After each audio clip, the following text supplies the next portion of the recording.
and gentlemen, welcome to the new kind of box view here on our channel. I've decided that it's rather odd if I'm only going to talk about the Kickstarter projects I've been baking for, cause there's so many more out there I just honestly can't afford to bake for, or have not yet deserved the attention they would desire to have. Well, that was a rather odd sentence, probably is not grammatically correct, but hey, I'm Swiss native, so be cool. Psst, psst. Don't say anything. In this new kind of section, you will find in the description all the projects I'm talking about. If you have already baked for one of them, so just skip it and look at the other ones. And I also give you warnings if this project is probably not going anything for you, so you also can and skip it. Of course, I would prefer if you would have a look at all of them, but hey, it's up to you.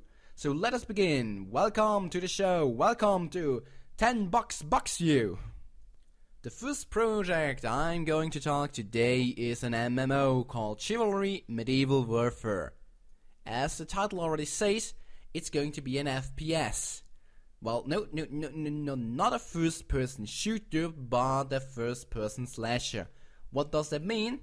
Well, just imagine you take all guns, grenades and stuff like that away and give them instead swords and bows and all other kind of really nice weapon stuff. So what is Chivalry Medieval? First impression, huge. Just the name is crampy, but hey, I think it's French, I guess, so it would be Chivalry Medieval Warfare.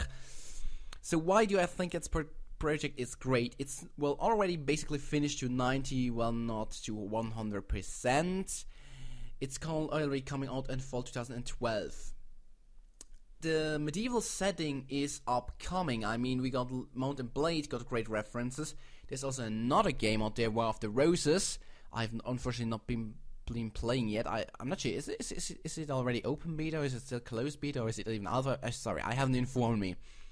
Anyway, Chivalry, sake of it, is going to go the same way. In total, we will have 4 classes available. The good known archer one, then we got a man-at-arms, who seems to be a little bit of a damage dealer, who actually can evade, or better to say dodge, attacks. Then we got a knight one, who is then a tank, a lot of damage, but slow. And we got a vanguard, who is a long-range close combat person. There's also a lot of other stuff around on YouTube. There's a developer blog who tells you more about it, but I try to cover the most out of it. Instead of like other games, Chivalry really does have to focus on close combat, and if you look on the gameplay footage, either on the Kickstarter.com project video or on the developer blog, both the developer blog, I will have a link put in the description for the developer blog, so please check it out. It really does, it does look interesting. I mean, I like the combat system of Mount and Blade, but in Chivalry it does look much more better than that. I'm not sure how it's in War of Roses, cause as I said, I haven't been playing for. The producer of this game itself is, they haven't brought you anything so far before, unfortunately. It's basically, how is it? There we go, Torn Banner Studios. It's actually a studio mostly where guys are working who came out of the mod scene. But they're telling me, the game is based on the Unreal Engine technology number 3, and it really does look good. I mean, it's coming in fall, so it's good. What else would you have to expect of an MMO? It must have weapons. I mean, hello, medieval, we don't have guns, we have a lot of weapons, and they do have. We got several shields, we got also items, like a torch. What does it mean? You can set up things on fire, yeah. Love doing that one, Also different kind of ranged weapons, pole arms, swords, knives, and all. It's really many. I think it's over 60, if I've read that right. Also, you are going to play in different environments, in total 6, all of them with their own theme in the background. So one does look like in India, no, hold on, not India, Asia? No, India, it is India, let's say. Well, yeah. The other one is like a Western European one, then we got really with forest, we got an arena, and some ancient ruins also, well, tend to be some kind of that. Why I've not been baking for this project yet is that they are looking in total for $50,000 US, have been covered so far 30,800, there are still 20 days to go. with regard to the rewards, I mean, they are good, but don't expect too much in-game advantage. You can receive all kind of digital copies. Of course, you will be named somewhere in the credits or on the website, depending on how you go to bake for. They really are. Well, where do you get the first stuff? I just don't see it. There we go. If you actually bake $150, you will be first mentioned in game. That's really the first stuff you get, something in game. The rest of it, you really have to be based. You don't get any advantage. It's basically going to be a pre-order for the game. You're going to support them.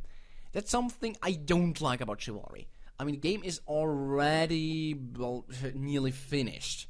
So I'm not sure how much of the money they are going to use. I mean, it's only $50,000, pardon.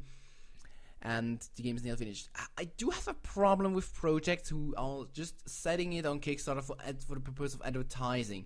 Okay, I do understand it, but I mean, if you go into such a huge project, a really huge project, there are a lot of smaller ones who then don't get the much attention they would desire, and they would actually count on the money. Of course, as they said, a lot of the development team actually was forced to quit the job and just only work for Chivalry to finish it, and I would understand if they would be upset if Chivalry would not deserve the attention it deserves. But hey, that's just some kind of a personal problem I have. It's still a great game. I'm going to love it. Also, I'm going to bake for it, but it's still until September the 15th. Then it's the deadline. And then I would go for $250, cause hey, I will go and get four more copies of the game. There we go, and I would give them away on our YouTube channel as soon as the game is out. Also, it should come before Christmas. I think I said it already, so it should come in fall 2012. It's nearly finished. If you love the kind of stuff, if you love Mount and Blade, if you love War of the Roses, I think Chivalry is something for you. I also figured out there's another Kickstarter project who features the medieval one, but I think Chivalry is for the better one. So, let's go on to the next project, shall we? So, first, a word of warning. If you don't like anime or mangas, then leave this project immediately. Skip it, for God's sake. It's nothing going to be for you. Good, still here. Okay, then let us talk about Hero Party, the comic, produced by two Brazilians. For hey, why not? They can also produce anime-style stuff. So what is Hero Party about? As you may see it in the screens in the background, it has this really obvious anime trend within it, and that's basically what I like. For me, a comic, if I want to read a comic, I have to like the pictures, and that's the case. I do like anime and manga in general, so it's really nice. And it also tells a nice story, nice story. If you want to be a hater, you can say, okay, we already have seen that kind of stuff in other books or comics. It's going to be a party group who have to save the world, or basically to fight as evil. Well, yeah, you know it, evil enemies. Anyway, this is just going to be a short one, just to bring it up to you guys. I would love to support those two Brazilians. I mean, hell, they are Brazilians. I know they have an economy on running, but I mean, that's just great. Brazilians produce something like that, go on Kickstarter.com and succeed. That would be really, really nice to see. And they actually already are going to succeed because they are funded. They have been looking for $4,250 and right now at $4,793 with 94 bakers and 17 days to go at the time this is recorded. So I hope I can bring it out today. The funny thing about the project page itself is that it features two languages. One is English, for no surprise. The other one is Brazilish. Oh Christ, you say that? No. Anyway, not going to look it up. With regard to the rewards, well, you're just going to receive special kind of copies of the comic itself. And as it is with the comic, if you go for the really higher tiers, so I guess up 100 was it? No, up 150. No, I just don't see it right now. Well, let's just say for the three numbers, rewards, so 100 and up, you actually have the possibility to be featured within the comic. Well, this is always a really nice option. I would love to be in it, but I can't afford the money right now, so just check it out, and that's already for that. Let's go on to the next project. Next project comes with an amazing, interesting, awesome idea. It's called Island Forge, produced by a one-man show somewhere in the US, in Dover, Ohio. What is Island Forge? Basically, Island Forge is a toolbox, if you want to be honest. Within this toolbox, you can build a world, you can set all kind of houses, and then you can make an outer world where the player will have to fight monsters. So what's the point of it? It's going to be some kind of an MMO, but not really. Because in single player, you're going to build your whole world, and then you can put it online and other players can play it. So you can create your own RPGs, other players can play it, you can create your own stories behind it if you so desire. And that's great, I haven't seen anything like that before. Of course, with the graphic, you would have to like or to desire this rather old-styled RPG, but I don't have a problem with it. I mean, I've grown up with 60-bit and 32-bit kind of games. Absolutely no problem. You actually already can play Island Forge, and there comes another issue with it. I mean, the team, the man of Potential Games LLC, interestingly, is looking for $4,000 is so far at 700. And if you want to play the game, as I said, it's going to be an MMO.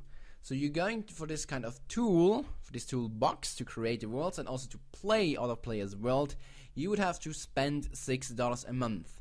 Okay, $6 is not that much, but for what it features now, okay, I want to be honest, I would have already wasted $6 in an awful way, but that doesn't mean I would have to do it on Island Forge. Especially the project ID itself seems to establishing a creative player community, as the title says.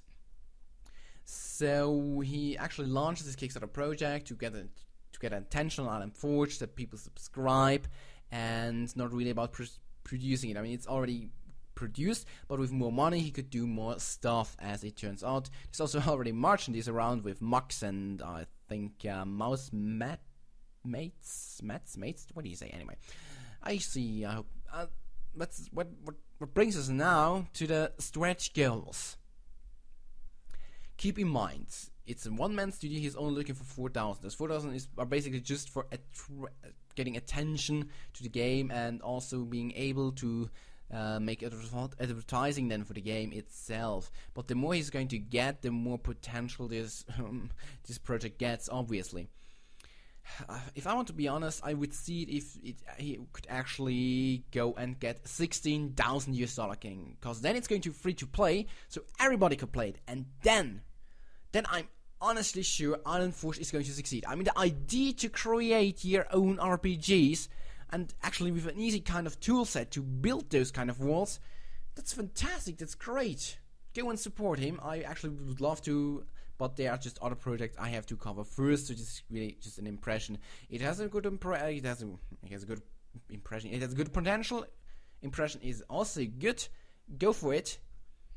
And that's for Island Forge. So let us go on with the next project, shall we? Stage open for Metal Slug. No, sorry, not really.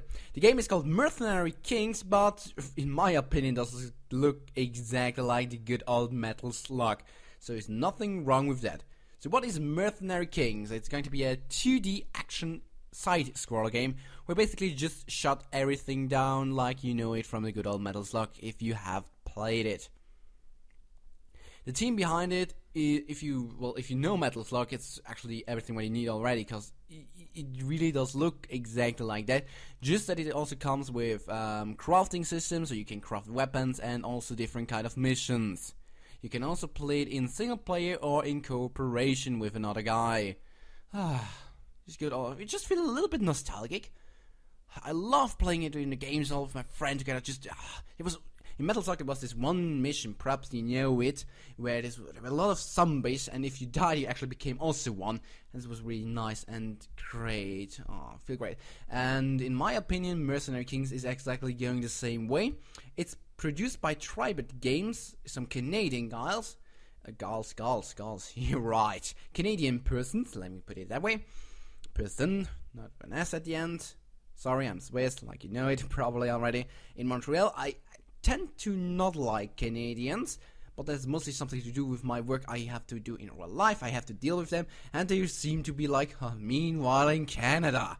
honestly. Anyway, they guys seem really capable of it cause they have a huge team member list. If I would not just tell all those guys and what they've been working on, this video would take ages, so just check it out for quick references on the project page itself. So for what they need the funds, well, they are looking for, well, first of all, what they are looking for $75,000 US. The game is all, well, good part finished. The problem is the biggest part of the team are artists, so they actually need programmers who are going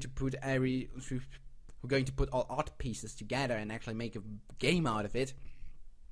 So far they have raised $62,266 US. It's still 19 days to go, and it already has over 2,000 backers. And I actually would also love to bake for the project if I have the money, but I will probably go for Chivalry than Mercenary Kings, just cause I don't know, Chivalry is an MMO, and I don't know, just like the setting more.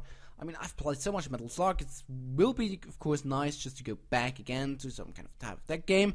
And basically, if you have loved Metal Slug, sorry, I just have to quick comparison. They say it takes elements of different kinds of games the development team has been played in earlier years, but obvious, just in my eyes, the most influence was Metal Slug. Probably it's just me who only, who's just only play Metal Slug as a 2D side-scroller action game.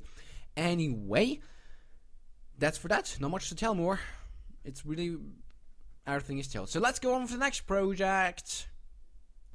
Last project for this video is probably a personal issue I have.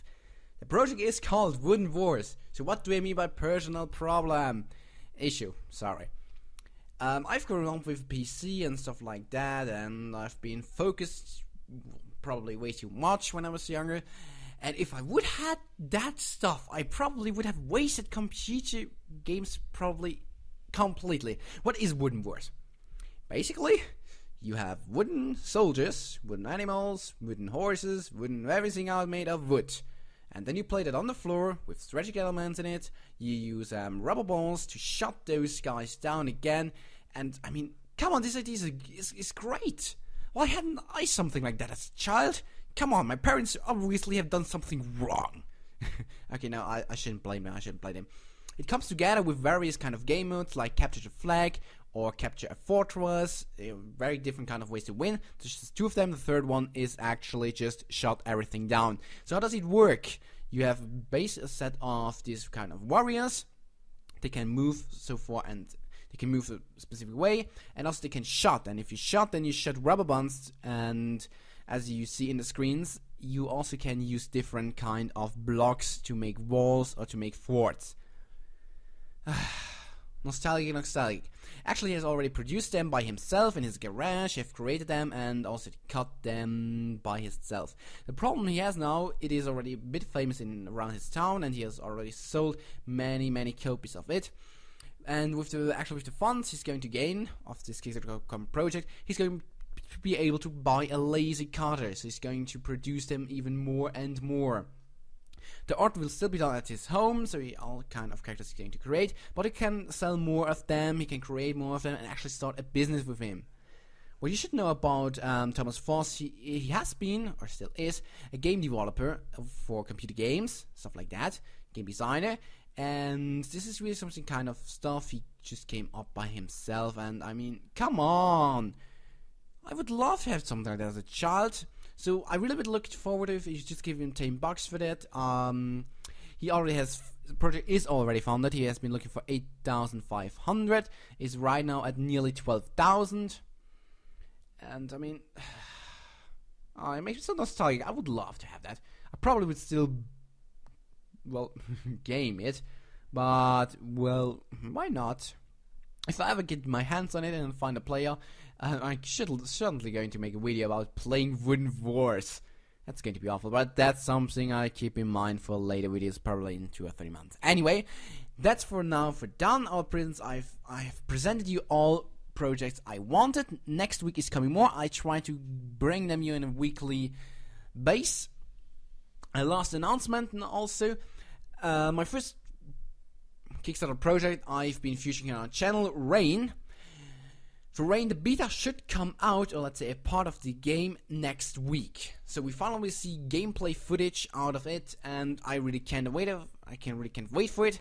So stay tuned, subscribe, like, leave a comment what I could do better, or what I'm worse at it, or what you find good. That's also nice. And that's done for me today. Corbbox of the 3rd Game Division, over and out.